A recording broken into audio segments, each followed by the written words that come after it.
Welcome to This Explainer. Today, we're diving into an absolutely massive, game-changing breakthrough in material science. So, how do we simulate the materials of tomorrow? Well, it all starts right at the atomic level. Traditional methods explore atoms sequentially. Honestly, it's just way too slow and crazily expensive to compute.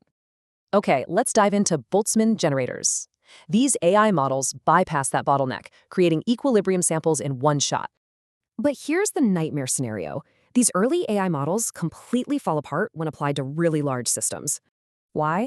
Because they try looking at every single atom at once, demanding insane quadratic computing power. Because of this flaw, they max out at barely 500 atoms. That's even after a year of GPU training.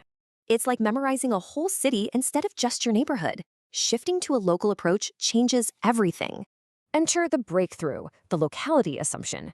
The AI now completely restricts its focus to immediate local environments. Check this out.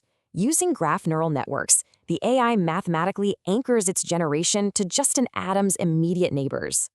Now, what's really interesting here is how this tiny neighborhood flawlessly captures all the necessary physical interactions.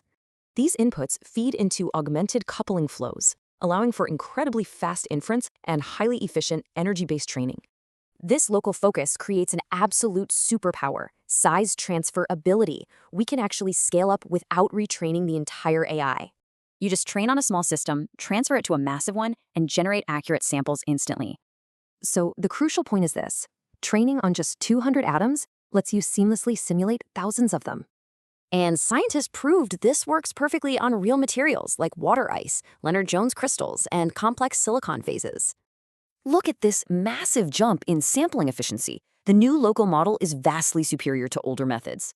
Plus, it reached convergence in just 4 GPU days. That is a staggering reduction from a full year. Notice how the lines perfectly align here? That proves the new model's structural accuracy is completely spot on. And this brilliantly illustrates how we achieve identical physical accuracy as the expensive methods, but way, way cheaper. It even perfectly calculates complex Gibbs free energies across different pressures, which is usually incredibly difficult to do. Why does this matter? Because we can finally simulate cells large enough to make physically meaningful, real-world predictions. The takeaway? Local AI architectures have officially broken the simulation bottleneck in material science for good. So I leave you with this. What incredible new materials will we discover now that this bottleneck is broken?